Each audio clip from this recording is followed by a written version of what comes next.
Why, hello there, ladies and gentlemen, boys and girls, children of all ages. My name is Mr. Dogboat333 and welcome back to Suzerain.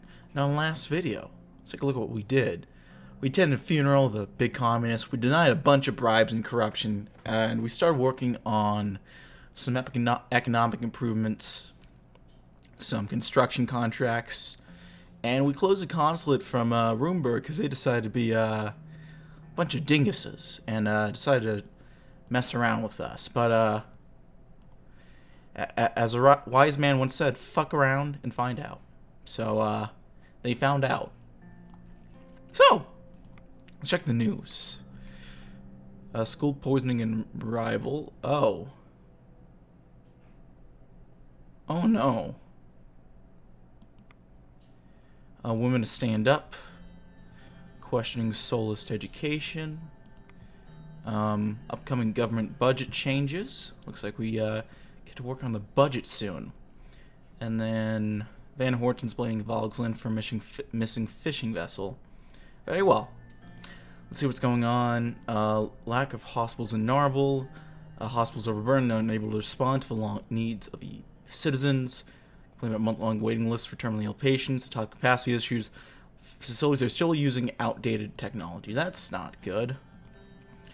Bluish resistance in sanctuaries. 3 priests at 2 different minority sanctuaries in Sarna. Providing links to insurgent activities. Uh-oh. Next, Latchavin. Recession hits farmers again. Reports that 60% of all wheat in Latchavin is rotting in barns due to a lack of buyers. Farmers requesting additional funds from the government to survive this year. Damn it.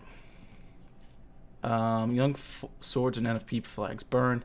Massive protests against young swords led by a local politician known to be Line of Red Youth resulted in many injuries and property damage. Subsequently, young swords and NFP flags were burnt, which caused tensions to escalate. Local police dispersed for protests by sundown. Not very good times, really. Communist books burned in Boren. Let's see. Burning books that spread communist and millennialist propaganda. Regressive Soviets targeting Red Youth, Workers' Party, Blue and the Communist Party were also shouted. USB and NFP joined in the burnings. Not nice. Just not nice at all, is it? Well, let's have a barbecue with our son. Hopefully that'll make things better. It was a Saturday afternoon, my first break from work in what felt like years, and the weather couldn't have been more perfect. Trying to keep my mind off upheaval sparked by a sarcastic assassination, I lit the backyard grill. Monica and Deanna were out shopping for craft supplies, and I'd given the staff a day off. It was just me and Frank at home. I wasn't sure about how he felt about me at the moment, but I didn't know how he felt about barbecued ribs. Our cook had left some marinating in the refrigerator. Sure enough, as soon as Frank glimpsed the grill and the meat, he stepped outside to join me. Well, come to spend some quality time with the old man, have you? Sure, if you can spend a few minutes out of your busy schedule. I'm sorry. I know I haven't been around very often lately, but I'm happy to see you. It's okay. I know you've got the most stressful job in the country, and got to feed your family on top of it all. We both chuckled. I turned to tend the fire. Here, let me try. He grabbed the fan and started to quickly wave it over coals. The fire roared to life. He turned to me with a grin on his face as if he was expecting praise. Not bad, son. Not bad. Thank you, sir. It is in our utmost interest to fulfill our duties with precision. The grilling shall commence in exactly 1 minute and 32 seconds. That was a spot impersonation of Lucian. We both looked at each other for a second, then burst out laughing. I realized my throat was parched. There was a 6-pack of beer in the kitchen. Why don't you go grab us a couple of beers? He looked at me disbelief. You mean I can... But Mom told me... He stopped himself, quickly ran inside and returned with 2 beers. We cracked them open, clinked the bottles, and gazed out at the city skyline. For a moment, my thoughts flashed back to my childhood and relationship with my own father. My father was a rich man who had never had anything to worry. We never had to worry about food, clothes, or anything else. Yet, he was nearly always away and constantly distracted on the rare occasions when he was at home. Now that I was present, I was worried that I would end up just like my father, distant and absent from Frank's life. Dad, can I ask you something? Go on. It's just, I feel like there's so much you've been hiding from me about your past and what's going on right now. Like at dinner that night after the ball, you told me everything was under control, but it wasn't, was it? I know what happened in the 20s. We learned about it in school. Now with the protests and the riots, is it going to be the same? Dad, is there going to be a civil war in Swordland? I hope not. But what was it like back then? Uncle Peter said the two of you went through a lot. I'm not a kid anymore, you can tell me. Before I could gather my thoughts, familiar images started flashing before my eyes. Images of soldiers advancing towards me and my friends, weapons drawn, of people I knew, friends and neighbors, being dragged through the streets and murdered in alleyways. Shock and grief on their faces of fathers, mothers, and orphan children. Those were dark times. It seems like it. You're nearly a grown man. Let's talk about it. Frank leaned forward in his chair, his eyes wide.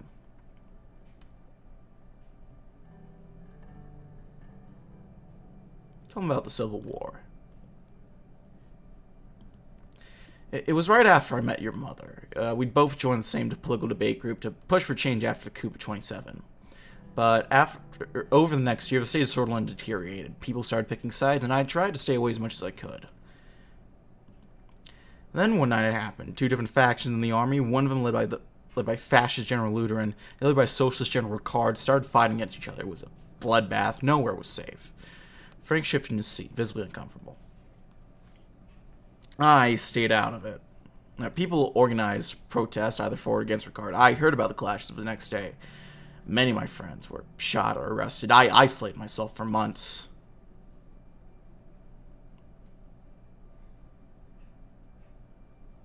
Tell me about the coup. I was barely older than you are now, studying economics at the Latchman Business School. I was a freshman, excited and young. I just left the classroom to go back home as I heard the sound of multiple vehicles approaching the campus gates. As they got closer, I realized there were military camouflage trucks and tanks carrying hundreds of soldiers. The same soldiers that were supposed to protect Swordland citizens pointed their guns at us. They immediately took control of facilities. One of my friends asked what was going on and was arrested immediately. More people got angry and gathered in protest. Frank kept looking, a shocked look on his face. I was there with the protesters as they declared martial law. We marched towards them. They threatened to use force while we stood our ground, so they started beating anyone they saw, including me. The physical wounds took a few weeks to heal, but the mental scars have stayed with me to this day. I was still one of the lucky ones. Some of my friends were shot. Many more were arrested. I can't forget the screams to this day. Frank leaned back in his chair, his shoulders slumped heavily. That's enough for today. It's okay, I shouldn't have asked you about it. I don't understand how easy my life is sometimes. Well, one more thing, though. I know you managed not to take any sides. Do you mind if I ask why?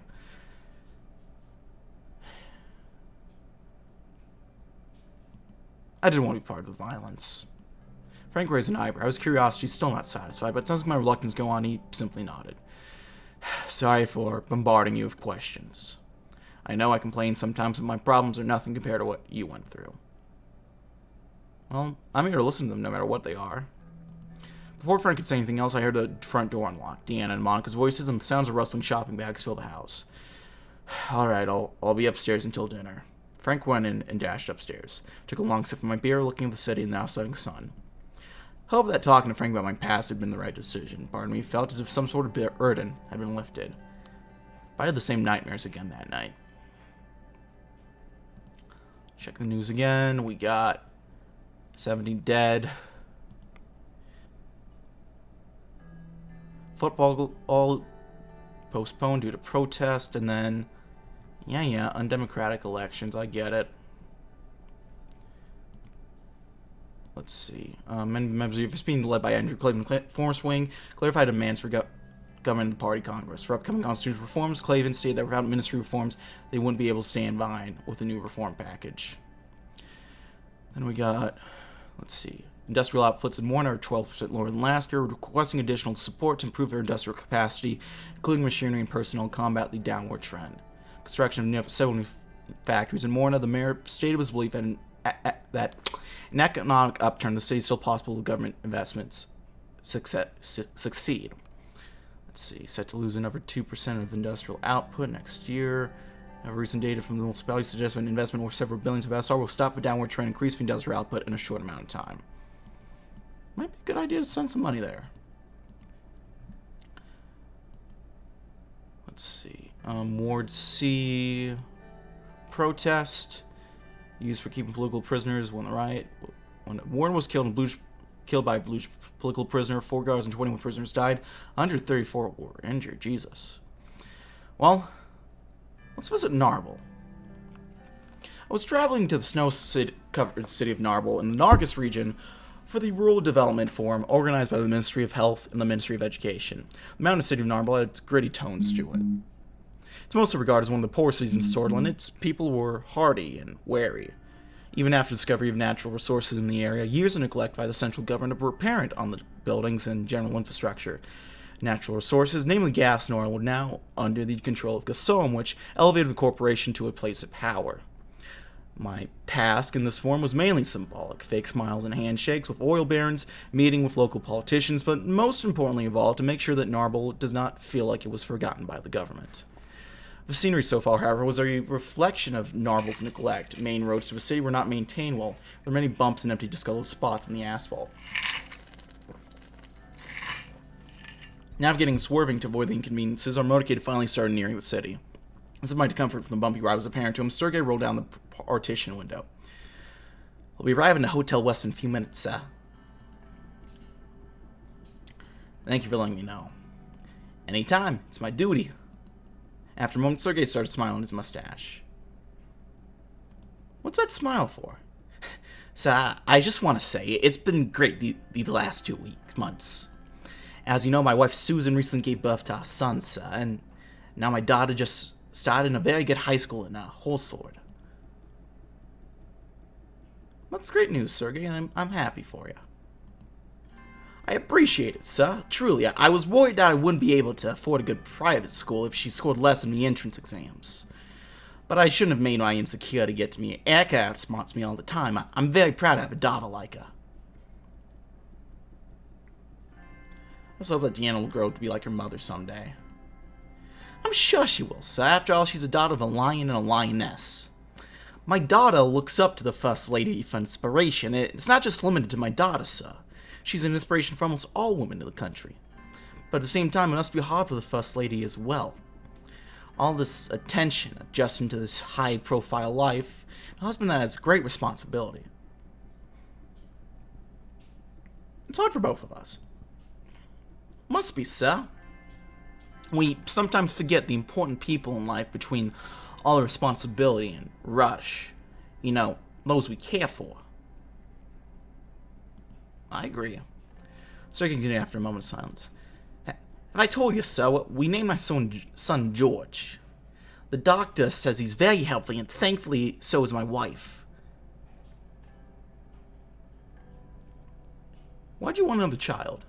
"Well, I come from a big family. I'm one of 5 siblings, so having family is a constant in my life. You could call it a little tradition, but it just feels right."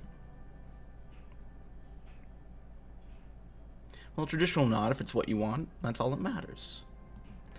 "We keep forgetting what we want and lose ourselves in the process. I already started thinking about their university education, especially Erica. I want to send her to a good private school, but with the current state of the economy, it's going to be hard for us." "You know what, I can pay for the education of your children." Mr. President, there's no way I can..." Wouldn't look for me, Sergei cut his sentence short and nodded at me after removing his hat. "Mr. President, I don't know how I can ever repay this. Thank you, sir. Thank you so much." "No worries, Sergei. I think I've decided. I'll give your name to my boy. Georg Anton Wolkner. May he grow strong like you are." It has a nice ring to it. I like it. The car hit a major pothole in a bump, which lifted us up in our seats for a second.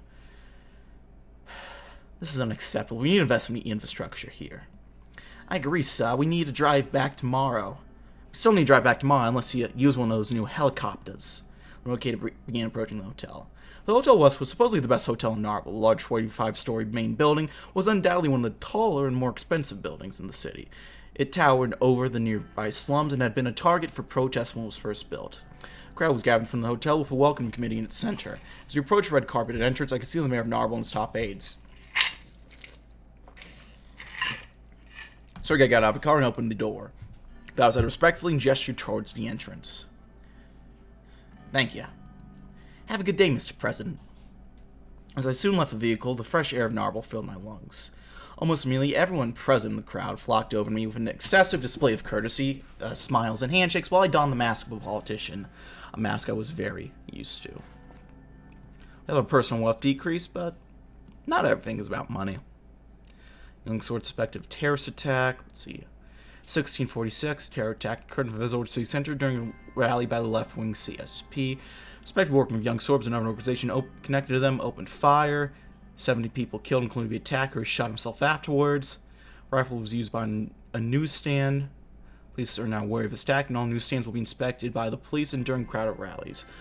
Ah, shit. Next, we got the report on the PFJP. Friends of Victor, leader of PFJP, recently outlined their demands for reform packages. He declared that without the implementation of term limits and limited degrees, it would be very difficult for him and his party to stand by the reform package. Well, protesters appear calm. Dyer and Latchavin. Protest in whole sword or calmer. Misogynist rally. Someone needs to answer for crimes. Labor unions rights march. And education privatization proven successful.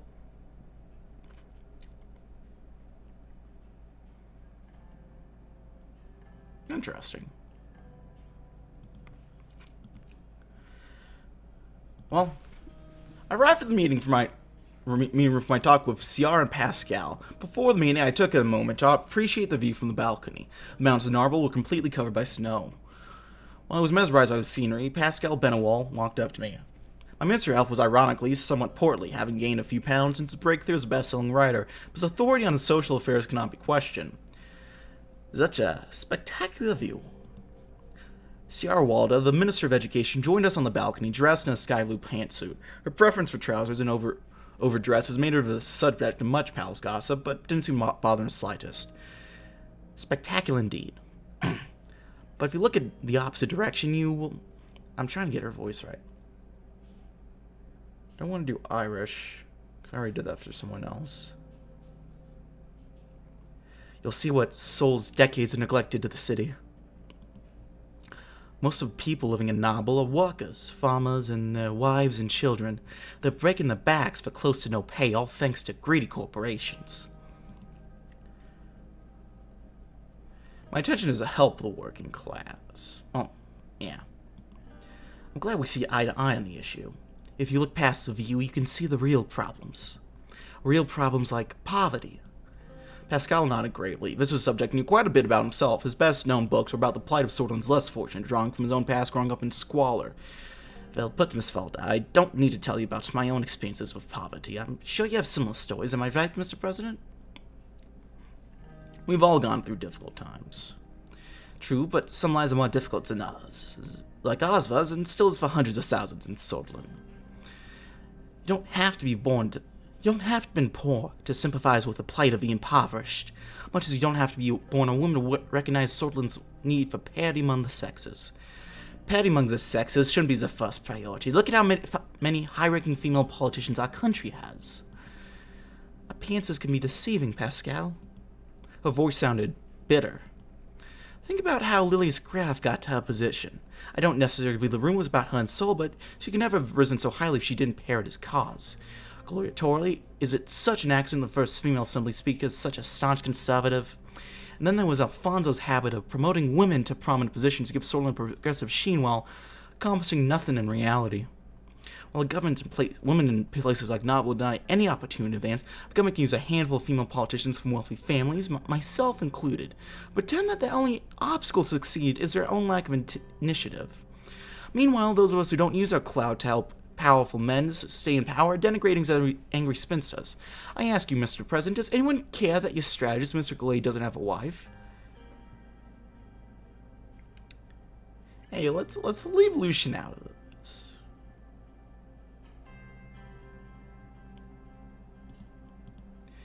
Alright, Sia, you've made your point. As I was saying, isn't it about time Holsword addressed this country's real issue, rather than bowing to the wishes of the hawks and fearmongers in the establishment and diverting yet more resources to the military and law enforcement? Our welfare, healthcare, and education systems have been decaying since the recession. Solon's poorer communities are losing hope. Homelessness and a lack of opportunities can drive people to extreme solutions. We're seeing increasing crime, domestic violence, and yes, rising inequality between men and women. Well,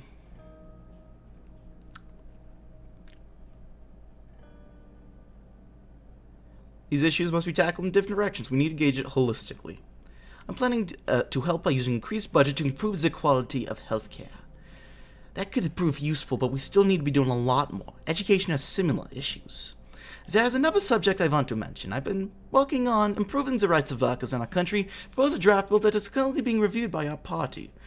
Mr. Clavin has already backed me and given his support. Sordlin has fallen behind most countries on the subject. It's my responsibility to ensure that is not the case. Well, there's always room for improvement. It's good to hear you're pushing for it. Appreciate the kind words, Mr. President. I will not let you down.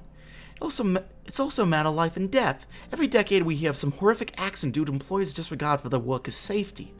So, would you back the bill when it arrives on your desk, Mr. President? Well, to make a decision, we need to evaluate the contents in detail. Understandably, we receive all the sections in an outline. It's getting a little cold out here. Let's head inside and continue our discussion. We head back inside. The meeting room was already prepared for state business. Small gifts for each of us have been placed on the table by the municipality. We took our seats. Let's start with a health overview, Pascal. As you wish, Mr. President. Soden is a free healthcare system, except for a few private hospitals operating under it. Most of the populace receives adequate treatment. Healthcare issues primarily appear in rural areas due to a lack of quality services. I'm doing my best to ensure that citizens of all ages receive the best healthcare they can. I am also personally want to solve the high infant and maternal mortality problem. Well, what's the life expectancy and mortality rates? Life expectancy is 65 years, and the infant mortality rate is a worrying 85 per 1,000 births. Our maternal rate is at 90 per 1,000. Be assured that we are doing everything we can to save the mothers and their newborn. Those numbers are saddening indeed. I agree we must do everything we can. We are working very hard on improving the quality of the services. How many hospital beds are there per 10,000 citizens? There are 10 beds per 10,000 citizens, which is a very good number according to our comparisons with other neighbors. We can see a lower number in the countries like Agnolia and Veland, but obviously can't match Vespia, Valsglen. Agnolia and Veland are hardly countries to take as a standard, but it's good to know we are in a huge health crisis. Yet. How many doctors and nurses are employed? We have 31,594 doctors and 73,860 nurses working for the Ministry of Health.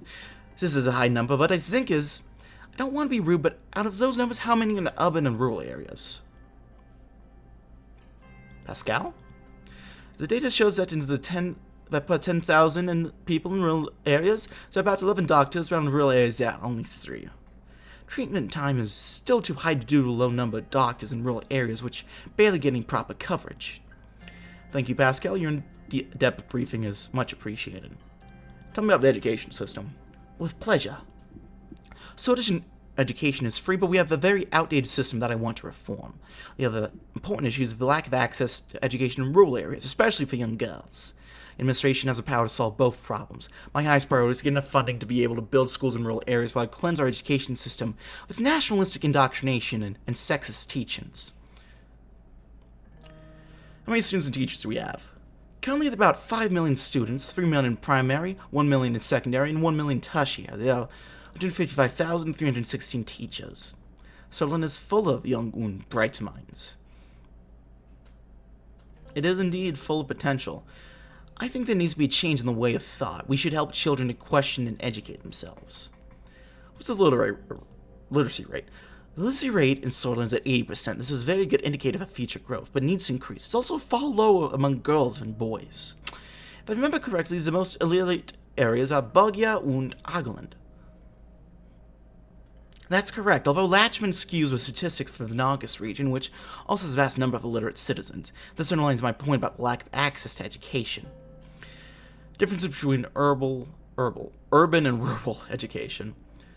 Urban areas have 3 times the number of schools per 10,000 people compared to rural areas. Rural areas also suffer from a lack of teachers. It's not a very good ratio. This is one of the most important problems we face, if not the most important. A huge part of the population is forgotten in terms of welfare. Thanks, Sierra. I can fill in the blanks from here. I believe that's everything. Sierra moves up and moves towards the window. She took a deep breath. What is it, Sierra? Look at this impoverished city. The streets are full of potholes, the hospitals barely function, the schools half open. It's not just about Solo, even Alfonso family. The decay in Solo's forgotten regions has been going on for many decades due to structural corruption that's fueled by capitalism.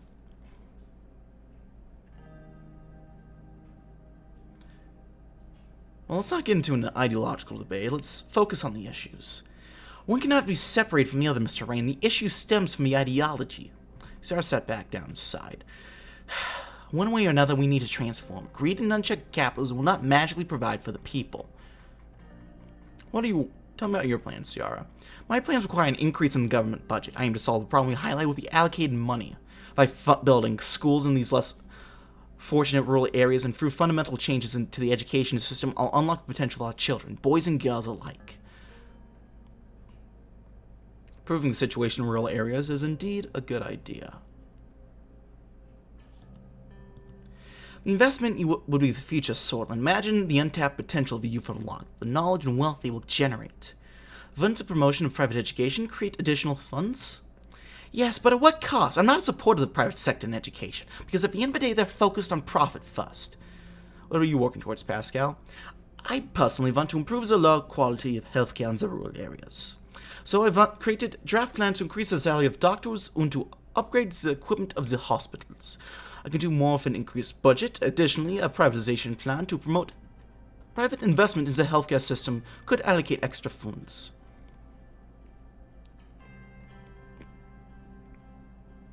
Well, I personally promised our health system would be improved by our term. I fully support you, Pascal. This is one of the reasons I'm optimistic about the upcoming budget debates. With enough funds, we can build hospitals where necessary and expand the quality of our services. I do hope to create competition and increase the quality of healthcare with the privatization effort. Private healthcare system will increase the price of treatment and make access worse for the average citizen. The decision not to promote more state control will cost the people dearly. My expectation from our government is that we understand and focus on the needs of the people. Minister Wald, I've bailed out the people in need instead of business. Trust me, my priorities are correct. It's shown you dedication, but there are many years ahead of us. This is just the beginning of the journey. No matter how small a step, it is still progress.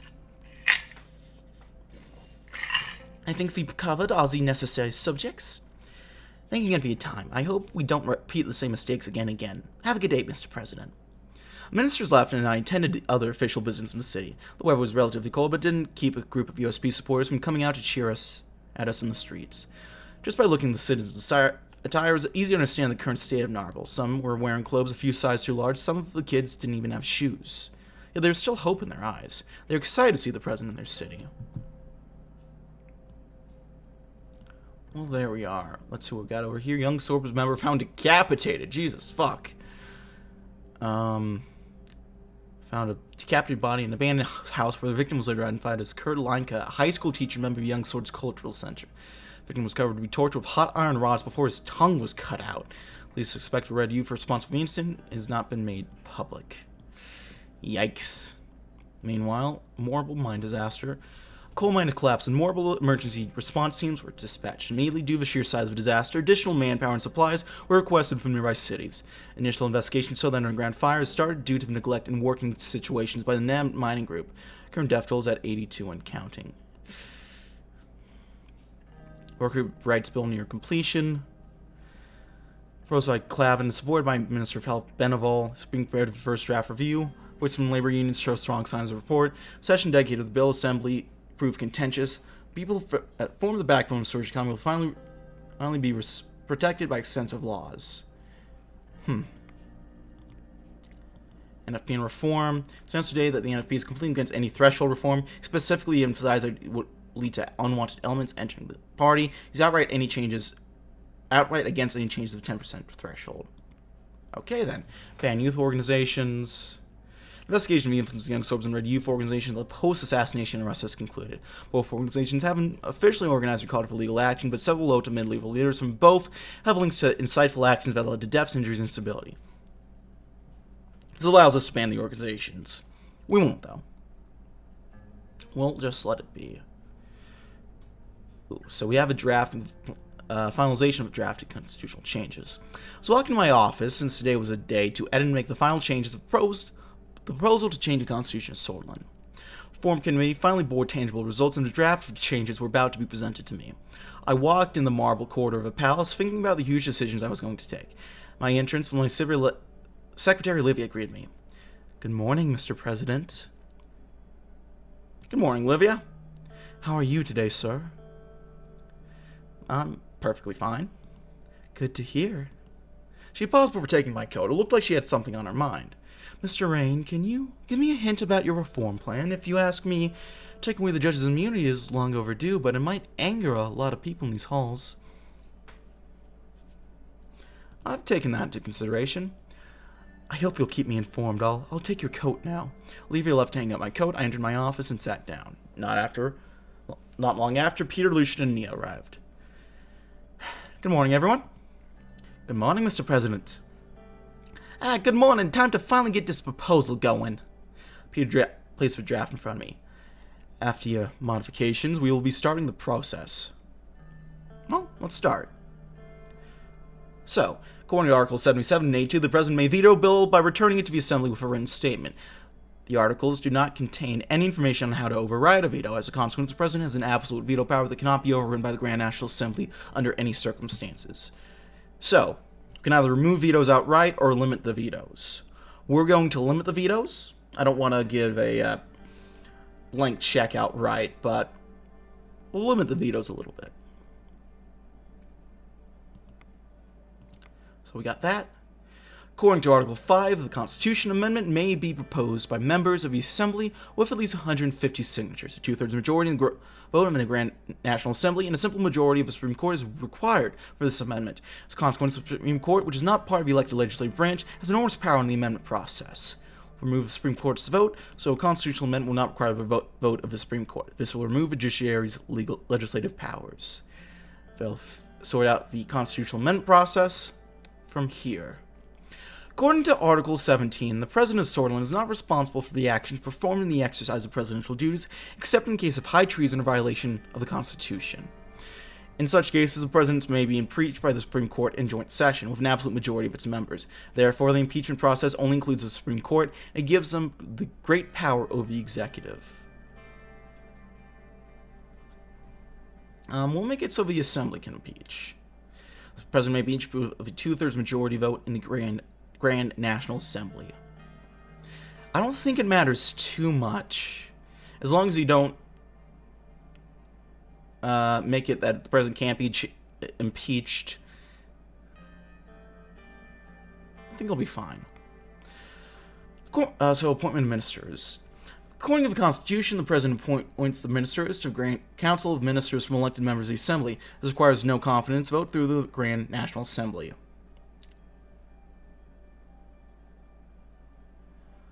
Shoot. Is it the Grand National Assembly?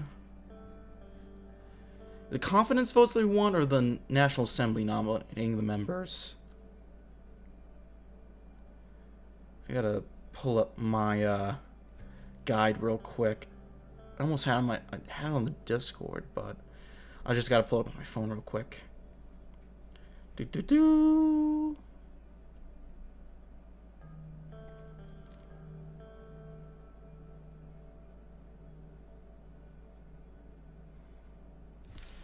I think it was confidence vote, so we'll do that.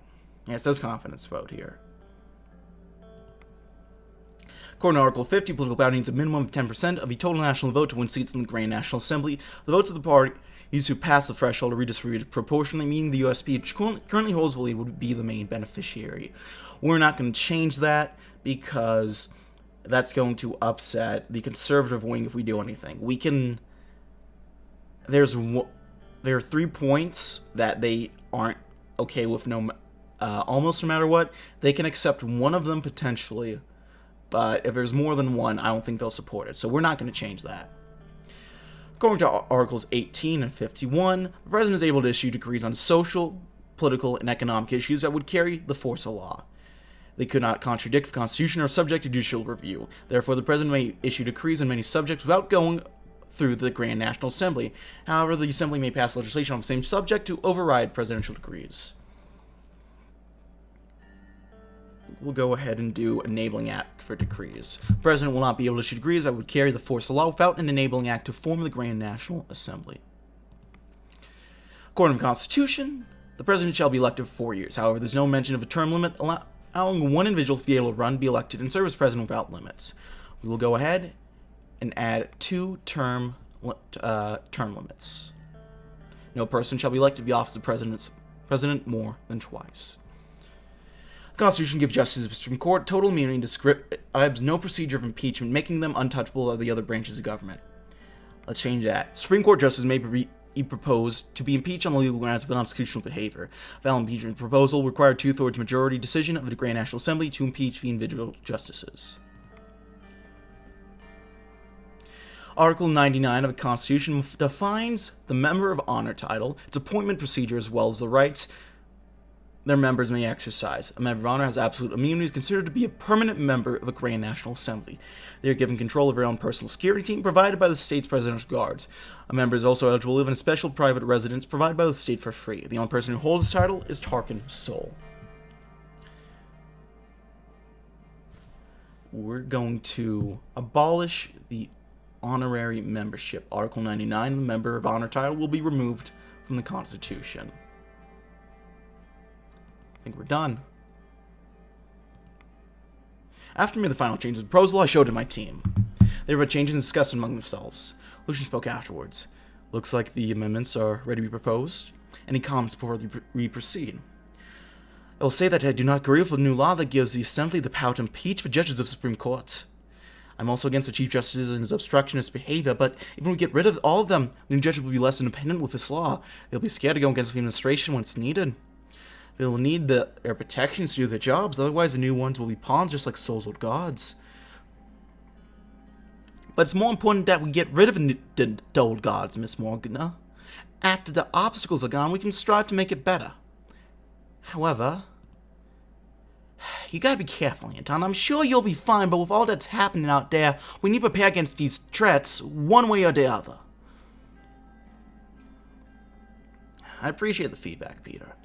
Well, I think we can proceed now.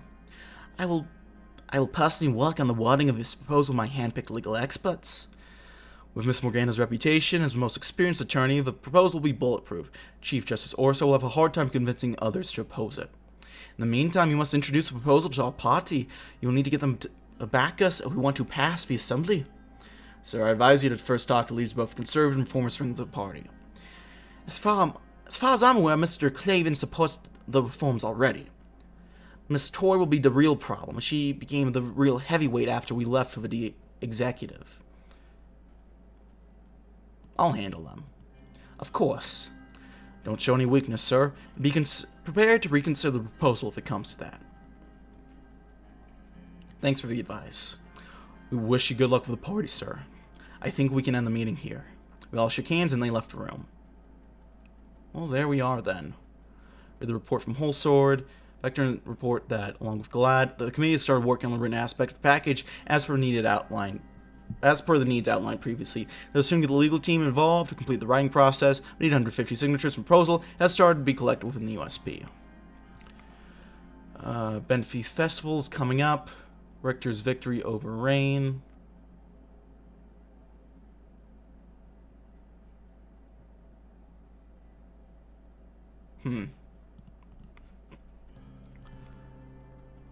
Well, we can have some dinner with some business council members in Latchaven. We are in Latchaven to work with the business council to assess economic assess weaknesses in the economy. Simon organized a dinner with the affluent economic figures of Swordland. When he arrived, the streets were bustling with activity, even though the atmosphere in the country was tense. Latchviners didn't seem very worried. Together with Walter Tusk, Edith Agnock, Michael A. Even, and Simon Hull, we entered the renowned Asteria restaurant by the coast. A short blond man whose embroidered pocket red manager greeted us and waved his arm in excitement as he told us how pleased he was to have us at his establishment. Beaming with pride, he led us to a private room and got us seated at a large table, covered through the occasion with a maroon tablecloth. We were quickly served by a group of servers. Walter spoke as they started taking our order. I recommend the Latchvin salmon of this place, President. I know that you're from Latchvin, but I bet you haven't tasted anything like this before. Believe me.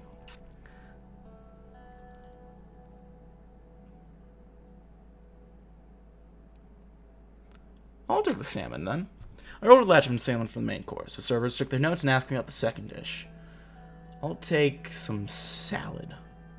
The servers placed glasses in front of each of us and served bread and water. After they were done taking orders, they quickly left us alone in the private room.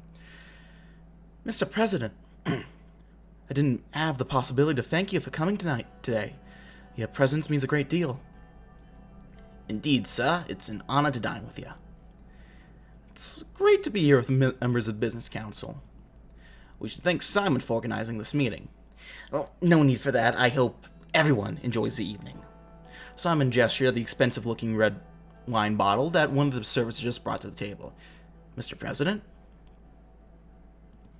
I nodded, and we started to carefully pour some wine in my glass and waited for me to taste before filling it up. I took a sip. The taste of wine was immediately stimulating and delightful to my palate. It immediately reminded me of our visits to my father's vineyard when I was a little kid. The wine's sweet and bitter flavors exploded in my mouth. The aroma of gooseberries and lilacs tumbled around my tongue, and my mouth tingled with them long after I swallowed. How is it? Is it a taste to your liking? Fine balance and a nice touch of gooseberries. I like it. You know your wine, Mr. Rain. I respect that, believe me. Simon filled up my glass. After filling everyone's glasses, Simon stood up and raised his glass. I'd like to raise a toast to all of you here today. We're meeting here tonight in difficult times, but I believe that with hard work, cooperation, and trust, we can get through this period as well. I'd like to thank Mr. Rain again for his decisiveness when it comes to economic policies. I'm sure we will stop this recession. So thank Mr. Tusk for being here with us today. His presence is an honor. And of course, my colleagues from Business Council, Mrs. Agnock and Mr. Avern. Without you, none of this would have been possible. Let's drink to further cooperation and growth. For a prosperous Swordland. Everyone raised their glasses and toasted each other. After a couple more minutes, the servers arrived with our meals. While I tasted the food, I went back to my past, reminding me of my childhood in the city. Even though I couldn't recall much about my father, remember that he also loved the food of Asteria. So, how did you find the food of the best fine dining restaurant in Latchvin, Mr. President? This can't get old. It's an experience. The chef must be tipped. Definitely it doesn't, but I will take care of a Kip, don't you worry. Always generous when it comes to small things. Tipping is no small thing. I actually don't like giving tips. People have salaries for a reason. But anyway, how things go in the Maroon Palace? Pressures must have increased after you attended that funeral. The pressure was always high, not much has changed. You'll get through this. As we continue with Michaela, I heard Walter raise his voice in apparent argument with Edith and Simon. We both stopped to listen.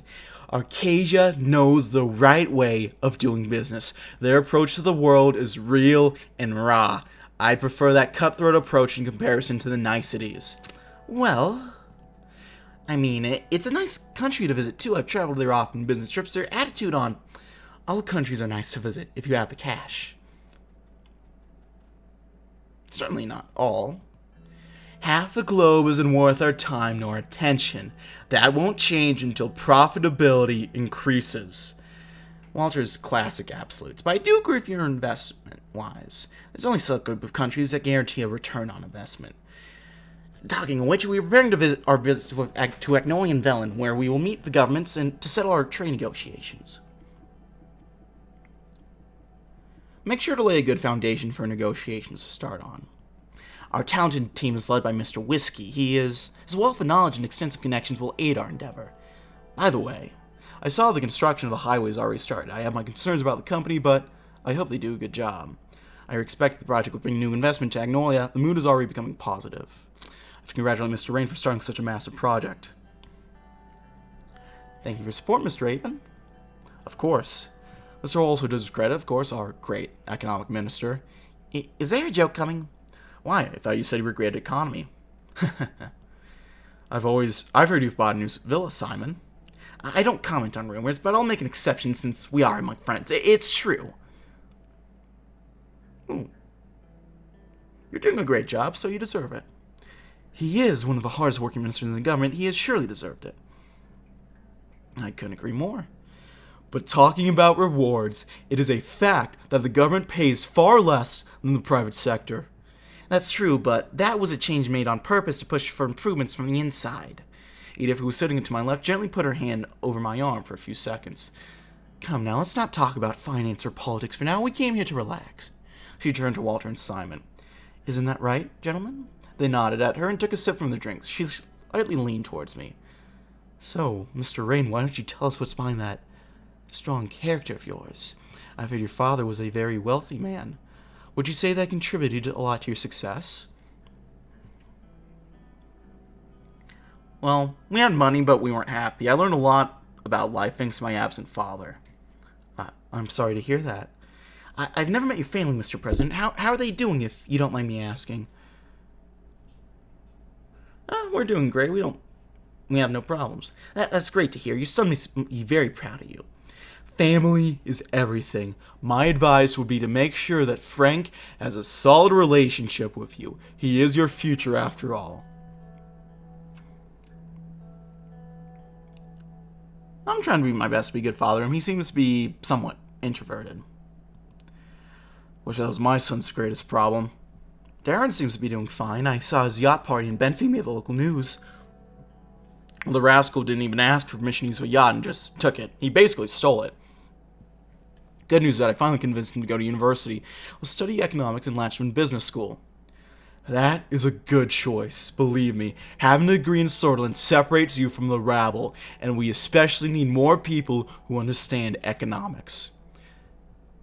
Talking of which, it's great that we have another leader who actually studied economics and understands it, like Mr. Alfonso. Well, look what he got. Studying doesn't get you to the finish line. True, but it was his ambition that brought him down. Too many big changes in a short time frame. A correction. It wasn't his policies that destroyed him. It was the old guard. Of course it was. They are a big threat. He threatened their economic power based over the country through a vast privatization plan. They removed him and backed you after.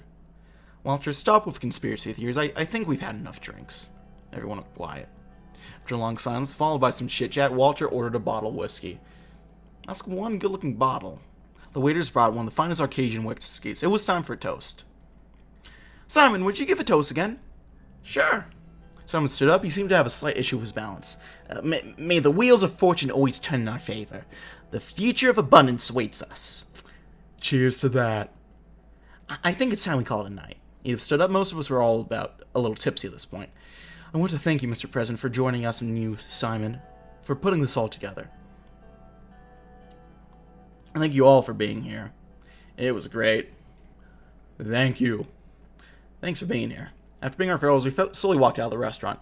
The moon was shining bright, as everyone except Walter left in luxury cars. Mr. President, a moment alone, please. He called me inside the small VIP lounge. I followed him inside. Usually the Lauferberg spokesman doesn't directly comment on the administration, but I'd like to say a few things since this was a special evening. Sure, if you have to. Finally, a president that listens to the people. It won't be easy to pass a new constitution through the Assembly and the Supreme Court. We could help you get it through if you in return help us with a few economic requests. Walter lit a cigar and took a few drags before continuing.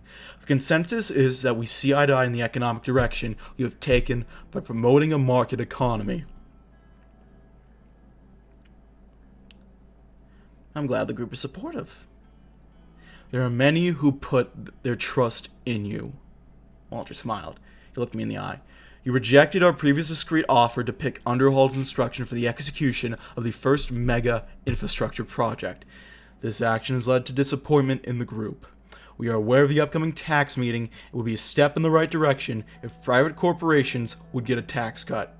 To boost the economy with job creation, of course, and the positive side effects would be our support to the administration throughout the entire term. I'll make tax decisions objectively. I can't promise you anything.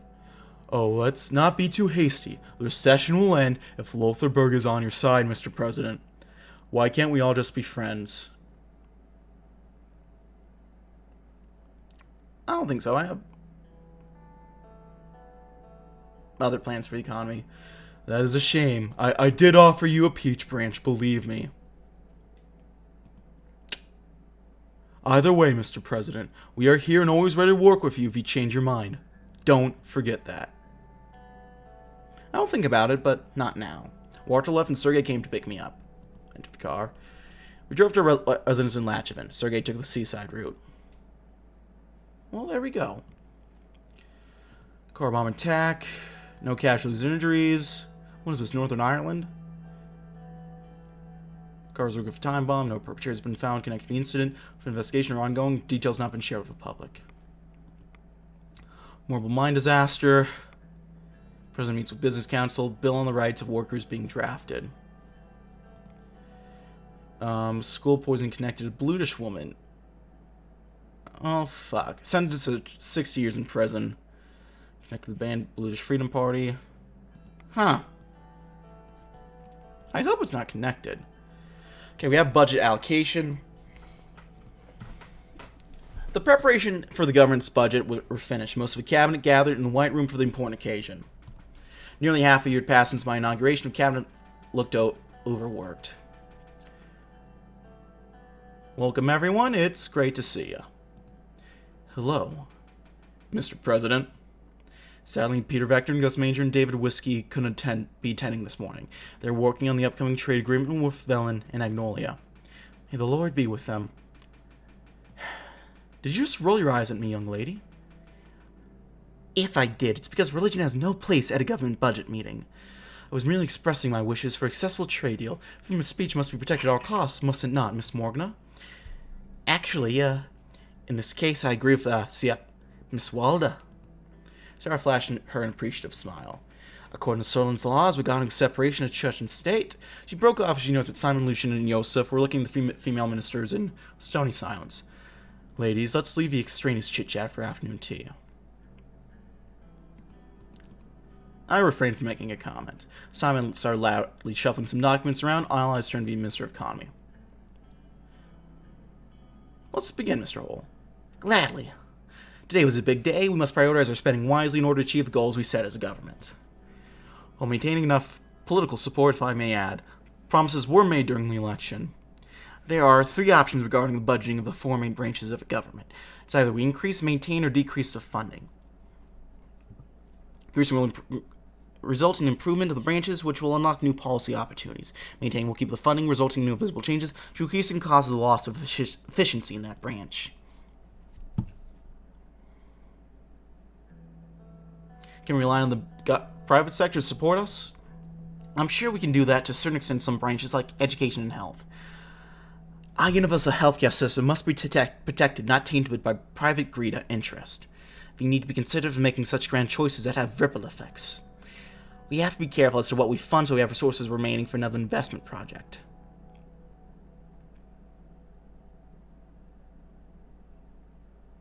Well, we have to keep true to the election promises. Our people have voted for us because of the promises we made. As much as we realistically can, if we fail at improving the economy, the promises don't mean much in the big picture. Before we begin our discussion, there's one more thing that I want to voice my opinion on. To manage the government budget, we're obviously able to go into debt to invest in different branches. Although debt is a possibility, under these circumstances we dent our financial system, worsening the economic crisis if we push too far. A point for me as well as everyone before discussion. Given the current state of the country, the economic situation is a political priority right now, more so than ever. This budget will also be applicable to our retired term. It's critical that we plan accordingly. Let's begin then. Which branch should we discuss first? Healthcare. Our healthcare system is vast and provides free services to most of our low-income citizens. However, the quality of the health services is far worse in low-income and rural areas. Therefore, I think that we should see more funding to address this disparity. I agree. I've begun an investigation into healthcare in Narbel, and numbers are not good. If we don't increase spending on health services, we at least need to maintain it. Otherwise, we are putting lives at risk. We have started a new analysis on what happened if the pandemic struck Scotland. According to these numbers, our healthcare facilities may not have current state as the death toll would be unimaginable. I'm not even talking about damage to the economy. This is a matter of life and death, Mr. President. It should be treated as such.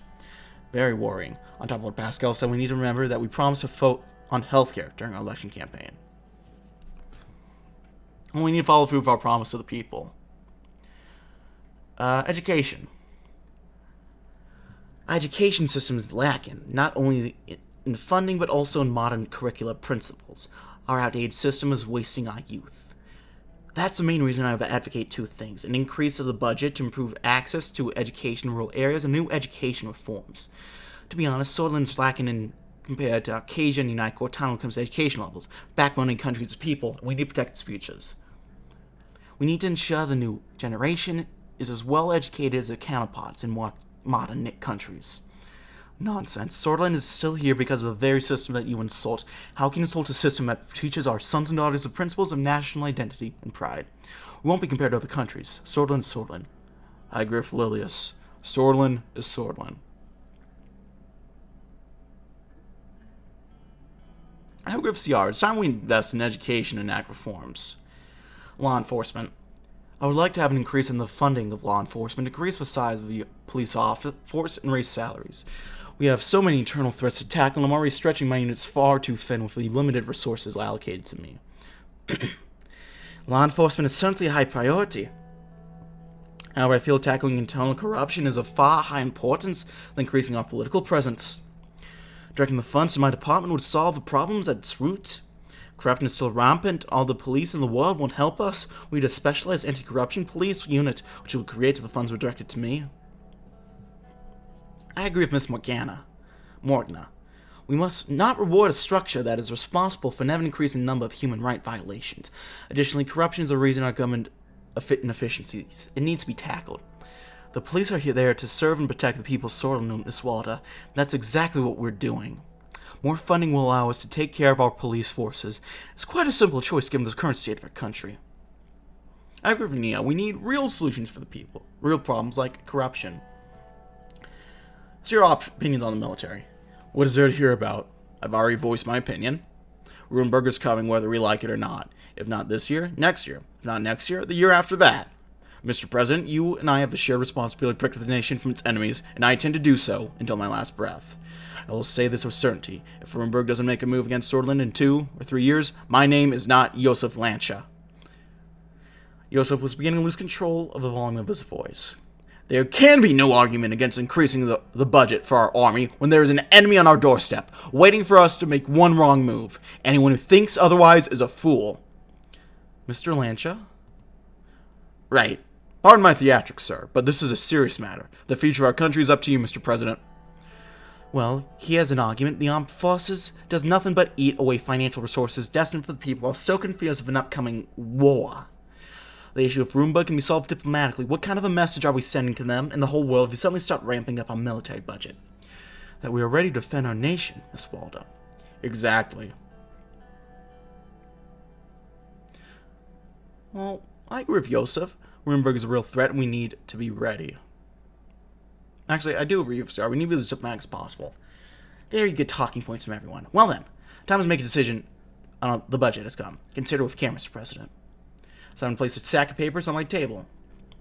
So, healthcare. The healthcare system of countries as a crossroads since the 1940s, the difference in quality between urban and rural hospitals was getting worse, and the average life expectancy has dropped. The situation was becoming relatively dire. Upon selecting one of the options below, you will sign an irreversible order. Please think carefully because there will be no going back. We're going to increase healthcare. The education system in Scotland was overburdened. Lack of schools, teachers, and even equipment in certain areas has caused massive gaps in what was otherwise known as one of the most robust systems around a decade ago. Increase education. Increased crime, lawlessness, and new wave of immigration has pushed many elements of law enforcement to their limits. Just the courts are barely keeping up with the backlog of cases. On the other hand, the police are overburdened. Will increase law enforcement. The Armed Forces of Swordsland is one of the most respected branches of government. Protects the country from hostile nations, provide training. Some see it as a financial burden, while others praise the military, the advantages of the military. We're going to maintain the military. I am sure about my decisions. And finish allocating the government budget to satisfaction of some cabinet members and the dismay of others. They and I both knew this would find a significant part of the term. We have a deficit on our hands. We need to resort to debt to finance for future investment. The situation can have adverse effects if we don't strike a balance. Agreed. Well then, let's start with law enforcement. Nia and Lily's both smiling. Thank you for the decision, Mr. President. I knew you would see a reason on this, considering our internal security threats are at an all-time high.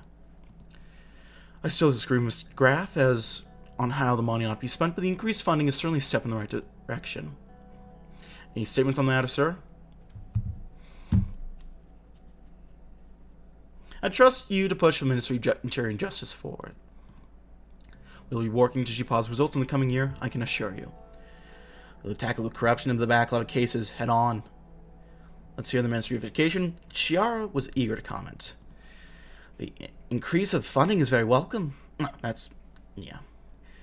We can finally go after some comprehensive improvements by building new schools and improving the education system. Surely a well-funded and large Ministry of Education will benefit everyone. Our future depends on our children. Education is the first step in the fight against ignorance. Your expertise and passion should enable you to make the necessary changes for improvement.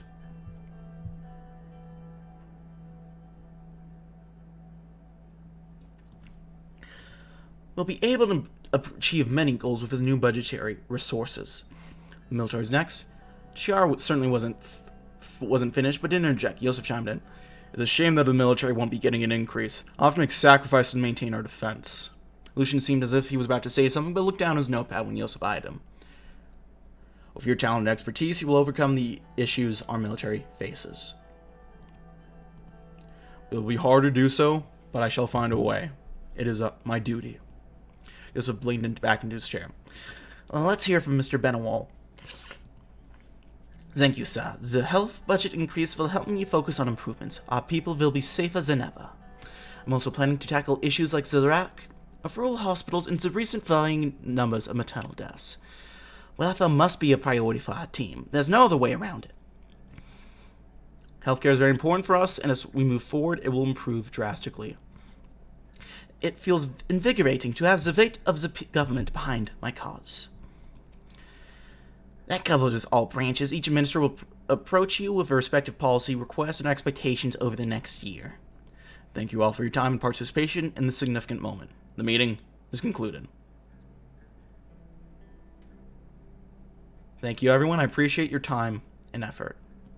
The ministers bid their farewells, some excitedly, others dejectedly. Cannon was slowly dispersed out of the White Room. The budget for our team term was concluded. There we go. And that's it.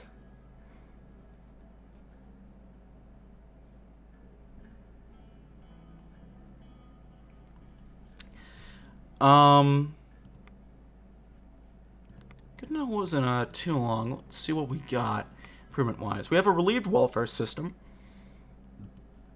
Increases in health and education funding, always nice. Well, I think that's it. Well, we'll check this out real quick. Lucian Glide has reported that so far they've been able to get in total 87 signatures behind the proposal. Efforts are underway to increase with support and reach out to necessary members.